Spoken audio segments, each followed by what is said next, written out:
कभी कभी हम ऐसी सिचुएशन में होते हैं कि हमको कोई फैसला लेना है, लेकिन उस फैसले को लेने के लिए हमारा दिल दिमाग बिल्कुल तैयार नहीं होता। हमें समझ नहीं आता कि हमारे लिए सच में ये सही है या फिर गलत है।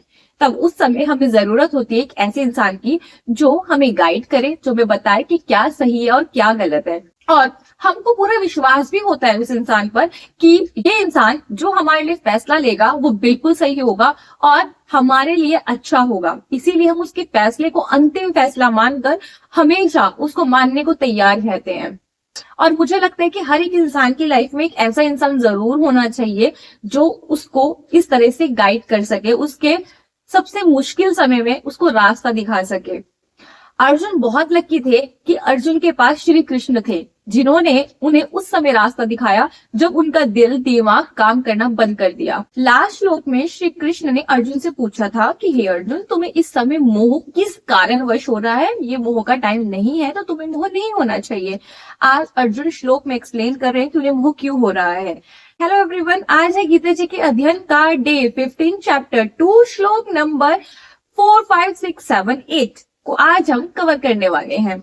अर्जुन श्री कृष्ण से कहते हैं कि हे मधुसूदन, मैं रणभूमि में किस प्रकार बाणों से भीष्म पितामह और द्रोणाचार्य के विरुद्ध लड़ूंगा। क्योंकि अर्जुन को जो सबसे ज्यादा प्रिय थे वो थे द्रोणाचार्य और भीष्म पितामह, क्योंकि वो इन दोनों को सबसे ज्यादा रिस्पेक्ट करते थे और सबसे ज्यादा इनके साथ अटैच थे। तो वो उन दोनों के ऊपर कैसे बाण चलाएंगे, वो इस बात को सोच सोच के बहुत ज्यादा परेशान थे। क्योंकि हे हरिसूदन, वे दोनों ही पूजनीय हैं। अर्जुन के लिए वो दोनों बहुत ज्यादा पूजनीय थे, क्योंकि एक तरफ उनके गुरु थे और एक तरफ उनके पितामह थे। वो उन दोनों से बहुत प्रेम करते थे, इसीलिए वो ये सोच सोच के परेशान थे कि मैं इन दोनों के ऊपर बाण किस प्रकार चलाऊंगा, उनसे युद्ध कैसे करूंगा। आगे अर्जुन फिर कहते हैं, इसलिए इन महानुभाव गुरुजनों को ना मारकर मैं इस लोक में भिक्षा का अन्न भी खाना कल्याणकारक समझता हूँ। अर्जुन को पता है कि अगर वो युद्ध में हार गए तो उनको भिक्षा तक मांगनी पड़ जाएगी, क्योंकि गुरुजनों को मारकर भी इस लोक में रुधिर से सने हुए अर्थ और कामरूप भोगों को ही तो भोगूंगा। उन्होंने कहा कि हे कृष्ण, अगर मैं इस युद्ध में जीत भी जाऊंगा तो भी तो मेरे हाथों में अपनों का खून लगा हुआ होगा। अपनों का खून लगा हुआ जो मुझे अर्थ प्राप्त होगा, मतलब जो धन दौलत मिलेगी, जो मुझे राज्य मिलेगा, जो मुझे सुख मिलेंगे, उनमें कहीं ना कहीं मेरे अपनों का खून लगा हुआ होगा और मैं किसी भी कीमत पर मैं उन्हें भोगना नहीं चाहता हूँ। मैं उन लोगों को मारकर किसी भी सुख को पाने की बजाय भिक्षा मांगकर अपना जीवन जीना ज्यादा पसंद करता हूँ। आगे वो फिर कहते हैं, हम यह भी नहीं जानते कि हमारे लिए युद्ध करना और ना करना इन दोनों में से कौन सा श्रेष्ठ है। अर्जुन कहते हैं कि अभी तक तो मुझे ये भी नहीं समझ आ रहा है कि हमें युद्ध करना भी चाहिए या नहीं करना चाहिए। इसमें से क्या सही है क्या गलत है, मैं तो अभी तक ये डिसीजन भी नहीं ले पा रहा हूँ। अथवा यह भी नहीं जानते कि उन्हें हम जीतेंगे या वो हमको जीतेंगे। और हमको तो ये भी नहीं पता, अगर मैं युद्ध के लिए तैयार हो भी जाता हूँ तो हमें ये भी तो नहीं पता कि हम जीतेंगे या वो जीतेंगे, कौन युद्ध को जीतने वाला है।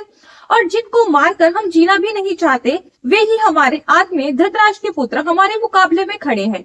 जिनको मारकर मैं जीना तक नहीं चाहता हूँ वो मेरे विरुद्ध खड़े हैं, तो मैं उनको कैसे मारूं।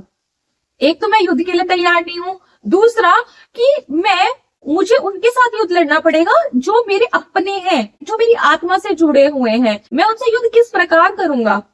आगे वो कहते हैं, इसलिए कायरता रूप दोषों से उपहत हुए स्वभाव वाला और धर्म के विषय में मोहचित हुआ मैं आपसे पूछता हूँ कि जो साधन निश्चित कल्याणकारक हो वह मेरे लिए कहिए, क्योंकि मैं आपका शिष्य हूँ, इसलिए आपकी शरण हूँ, मुझको शिक्षा दीजिए।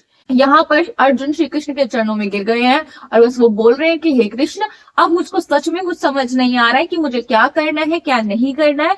अब मैं आपका शिष्य हूँ, आप मेरे गुरु हो, अब आप मुझे जो कहोगे मैं वही करूंगा।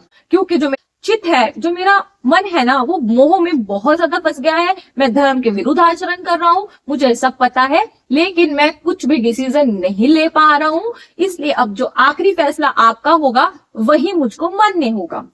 आगे वो कहते हैं, क्योंकि भूमि में निष्कंटक धन धान्य संपन्न राज्य को और देवताओं के स्वामित्व को प्राप्त होकर भी मैं उन उपायों को नहीं देखता हूँ जो मेरी इंद्रियों को सुखाने वाले शोक को दूर कर सके। मुझे भूमि का राज्य मिल जाए या फिर देवताओं का सुख मिल जाए, तब भी जो मुझे शोक होगा उसको दूर करने का मुझे कोई उपाय नजर ही नहीं आ रहा है। इसलिए हे कृष्ण, अब मुझे आप ही रास्ता दिखाओ, आप ही बताओ कि मुझको क्या करना चाहिए, क्या मेरे लिए उचित होगा, और अब मैं वही करूंगा। आई होप आज का श्लोक आपको अच्छे से समझ आ गया होगा।